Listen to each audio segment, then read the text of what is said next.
देह जावा, बता दो कन्हैया से नाम है सुदामा, बता दो कन्हैया से नाम है सुदामा।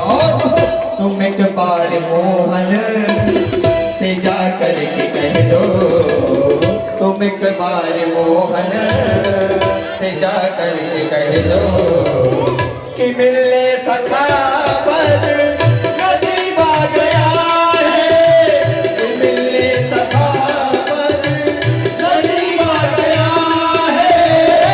ये द्वार पालो कन्हैया से कह दो, इधर पे सुदामा करीब आ गया है, इधर पे सुदामा करीब आ गया है।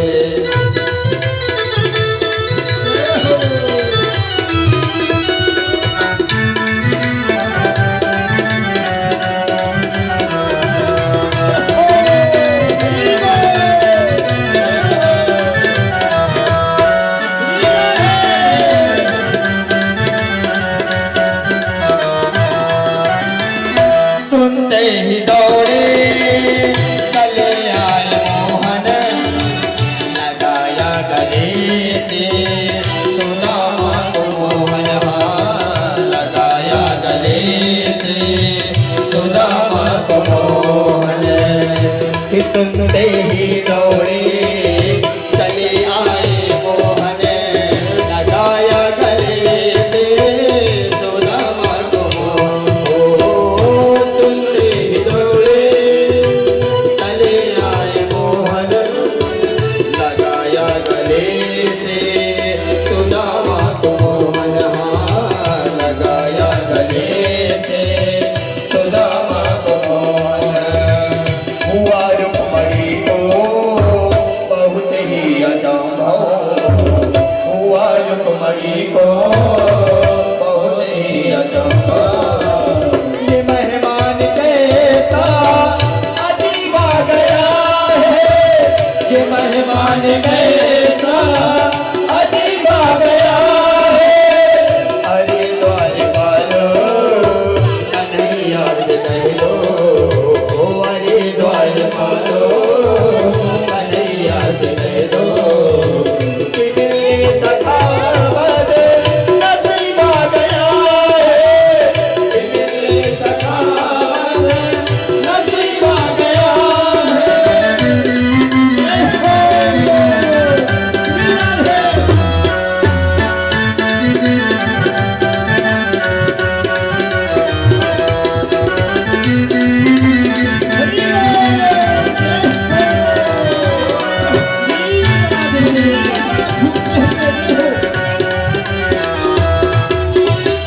बराबर से अपने सुदामा बैठाए, बराबर से अपने सुदामा बैठाए।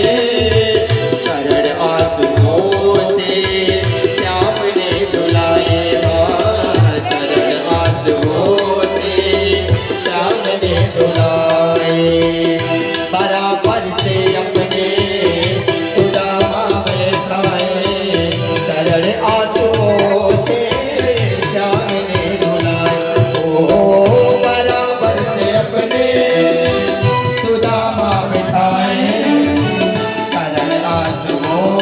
चला तुम सुदामा न घबराओ प्यारे, चला तुम सुदामा खुशी का समा तेरे करीब आ गया है, खुशी का समा तेरे करीब आ गया है।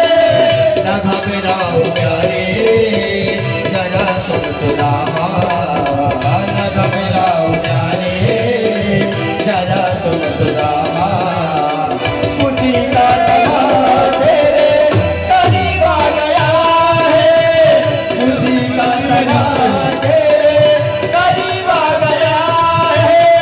न घबराओ प्यारे जरा तुम सुदामा, न घबराओ प्यारे जरा तुम सुदामा, खुशी का समा तेरे करीब आ गया है,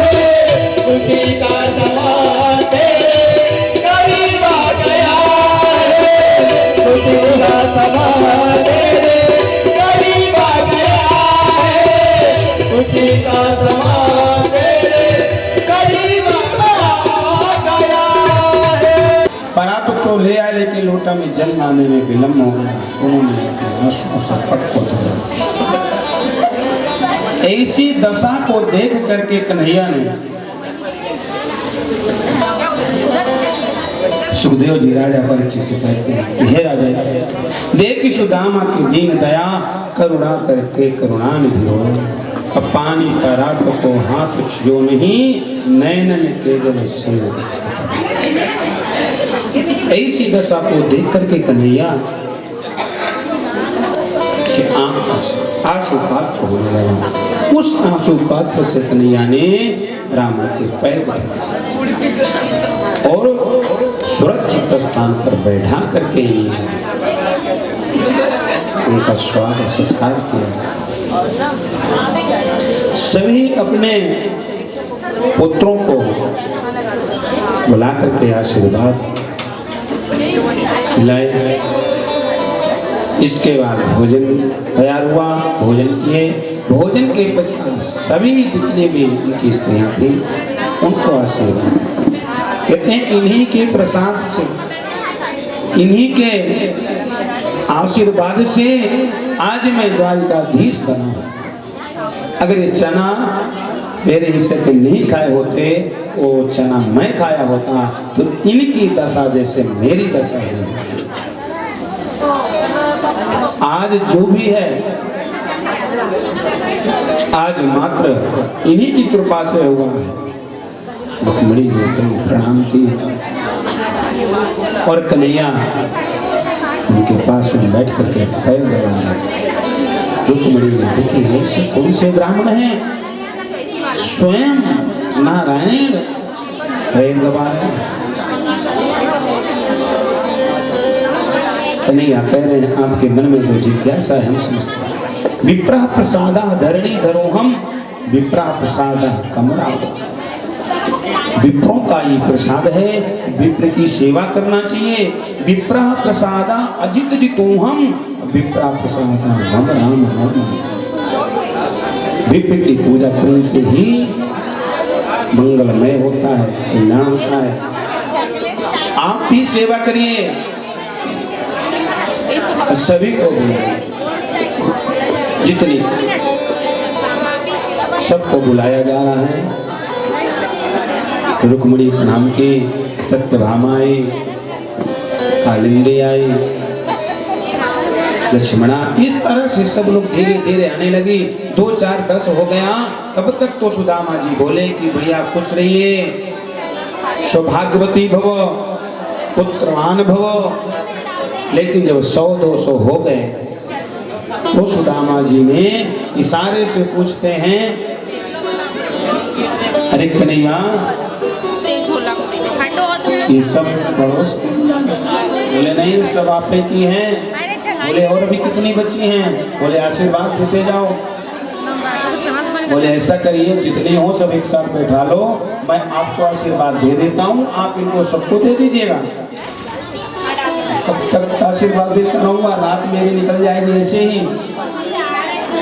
अब जब 16,108 रानी यहाँ पर ठहर गई, सुदामा जी कहते क्यों कन्हैया इतनी सारी शादी कराया, एक भी शादी में बुलाया नहीं, ऐसा मित्र हो? बोले प्रभु क्या बताएं सखा, ऐसे समय में विवाह हुआ, ऐसे समय में विवाह हुआ कि समय ही नहीं था विवाह करने का। जो भी विवाह हुआ बस ऐसे ही हो गया। लेकिन मैं तो किया, लेकिन क्या हुआ, आपका विवाह हुआ, भाभी है? बोले वो सो हमारा हुआ बेटी है। बोले ऐसा? तो अगर विवाह हुआ होगा भाभी तो हमारे लिए कुछ दिए होंगे? बोले इस बात को सहल करके सुदामा जी फिर पहुंच जाते हैं। बोले पुत्र कितने हैं? कन्हैया फिर उसी में आते हैं। अब सुदामा बोल रहे कि देखिए भाभी पर मत जाओ, भाभी पे जाओगे तो मैं आपकी बात बता दूंगा गुरुकुल वाली। बोले बता दो जो बताना है, वो तो सब कुछ जानते हैं। बोले वो वाली बात आपकी नहीं जानते होंगे, हम बता देंगे। बोले बता दो, सो बताना है, लेकिन बताइए भाभी जी को दिए कि नहीं। अब कन्हैया ऐसी बात करते रहे। अब सारी जितनी रानियां 108 रानी बैठ करके ब्राह्मण की सेवा कर, ब्राह्मण की सेवा में फल। अब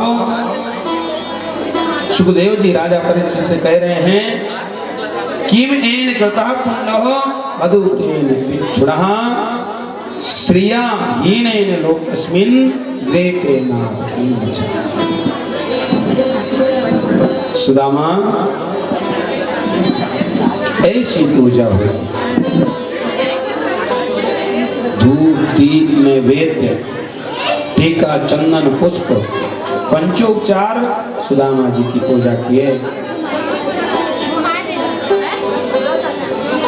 अब कन्हैया बोलता है कि प्रभुवर, हे मेरे मित्र, हे सखा, क्या दिए हैं बताइए। लेकिन सुदामा बताने को तैयार नहीं थे। सोचिए कहाँ द्वारिकाधीश, कहाँ मेरी ये पोटली अगर दूंगा ना 16,108 रानियों के बीच में नहीं, तो ये सब क्या कहेंगे। इनके मित्र और ऐसे लेके आए तो एक पाव पेड़ा भी मीठा भी लेके नहीं आए, वो भी आए चावल लेकर के। ऐसे मन में विचारे सुदामा दुख बैठे। कन्हैया ने समझ गए कि ऐसे ऐसे बात इनके मन में चल रही है। वैसे ही कन्हैया बोलते हैं, अरे ब्राह्मण जी, अरे सखा सुदामा, ये आप कुछ छुपा रहे हो क्या? जब से आए हो टेढ़े क्यों बैठे हो? इसका कारण क्या है? ज्यादा दर्द कर रहा हुआ तो लाओ हम मेन दे मालिश कर दे। बोले नहीं कन्हैया, बढ़िया है। बोले नहीं, हाथ में जैसे हाथ लगाए लाओ हम दबा देते हैं, सेवा कर देते हैं। बोले नहीं नहीं कन्हैया, सब बढ़िया है। बोले फिर ये हाथ टेढ़ा करके क्यों बैठे हो? दुख रहा होगा ना, बहुत दूर से आए हो। लेकिन वो बताने को तैयार नहीं। कन्हैया सोचे कि अगर हम ऐसा चलती रहेगी तो बताने वाले में से नहीं है सुदामा। जैसे सुदामा की बातों में उलझाए रहे और पोटली को सुदामा के हाथ से कन्हैया ने तुरंत छीन करके, भोले वाह भाभी ने सोच दिए। अब खोले और खोल करके उन्होंने देखे उस चावल को, तो देख रहे हैं कि 4 मुट्ठी चावल और उसी तरह 4 टुकड़े। 1 मुट्ठी चावल लेकर के जैसे कन्हैया खाया और संकल्प किया कि प्रभु भूलोक के स्वामी, आपको मैं दान में दी। दूसरी मुट्ठी जैसे लेके खाने वाले थे वैसे रुक्मणी पहुंच गई। बोले 1 लोग तो दे दिए हो, कुछ तो बचा लीजिए।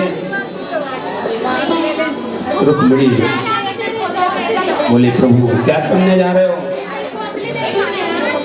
देखिए ये प्रसाद है, भाभी ने प्रसाद सबके लिए दिया है, आप अपने हिस्सा के खा लिए हो, बाकी बच्चों के लिए हमारे लिए भी तो बचा दो। कन्हैया कहाँ पे पड़े? कन्हैया बोले रुक्मणी आज तो सब कुछ देना को मानता है। इस सुदामा की दशा देखिए। अब सुदामा जी रात भर कन्हैया के बातों में सेवा में लगे रहे। रात के विराम हुई और प्रातः काल होते ही सुदामा चल दिए। अब सुदामा प्रातः काल होते ही चल दिए। कन्हैया ने तो बोले कि और रुक जाओ ना, सुदामा रुके। देखिए मित्र के घर, संबंधियों के घर एक रात्रि से दूसरी रात्रि नहीं रुकना चाहिए, ये सुदामा जी आशीर्वाद दे रहे हैं। प्रातः काल होते बोले प्रभु को हम चलते हैं। 56 भोग का प्रयास करते हुए उन्होंने ये नहीं सोचे कि आज बढ़िया भोजन मिल गया है, कल भी मिल जाएगा, 2 दिन बढ़िया अच्छे से रहते हैं फिर चलेंगे। नहीं, वहां से चले थे। जब घर पहुंचते ही समय देख क्या रहे हैं कि जहाँ हमारी झोपड़ी थी वहां पर ऐसी बढ़िया सुंदर सा मकान है, जैसे द्वारिका वैसे यहाँ। द्वारिका जैसे देख करके उनके मन में ऐसा भ्रम हो गया कि पहली द्वारिका वाले तो वो पहले में तो नहीं आ गया। अब जब सामने गए तो उसी तरह बोले प्रभु यहाँ पर हमारी कुटिया रहती थी। बोले यहाँ सुदामा की कुटिया थी, हमारे राजा की कुटिया थी, लेकिन वो थोड़ा अभी द्वारिका गए हुए हैं। बोले हमारी ही तो बात हो रही है। बोले रानी अंदर है। अब आदेश दिया गया, वहाँ से सुशीला आती है तो काफी के बढ़िया थोड़ा ठीक ठाक स्वस्थ थी, सुंदर वस्त्र पहनी थी। जब ऐसी दशा को देखे सुदामा तो समझ गए कि इसलिए हमको वहाँ भेजना चाहिए। जैसे ही सुदामा ने वसुंधरा यानी सुशीला को देखते हैं, सुदामा जी वापस चले जाते हैं। बोले ये धन तुम्ही को चाहिए, ये धन को तुम्ही रखिए, मुझको तो कृष्ण चाहिए। मैंने कृष्ण की भक्ति किया, उनका दर्शन किया, मेरे लिए यही है। अगर इस धन में मैं रम गया तो मोह माया में फंस जाऊंगा और दोबारा ये जो भजन होता नहीं हो पाएगा। विपतौ नैव विपतः संपदयो नैव संपदा विपत्ति स्मरणं विष्णु संपदा कृष्ण भक्ति। संपदा वही है जिस संपदा में रहते हुए हम नारायण को बदलें। ऐसी संपदा ऐसा धन क्या जिसमें नारायण को भूल जाए। मैं समझ गया, इसीलिए सुशीला ने मुझको भेजा था। ठीक है, तुमको धन चाहिए था, आपने धन ले लिया, मुझको तो नहीं आया। इतने में ऐसे बात को श्रवण करते ही सुदामा ने सुशीला को छोड़ करके ही चलने लगे।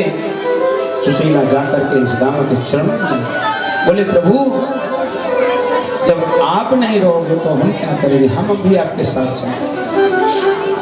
वही फर्क नहीं आने आवाज देते हैं अंदर से रुक्मिणी के साथ। ये सुदामा सब आपका ही वैभव है।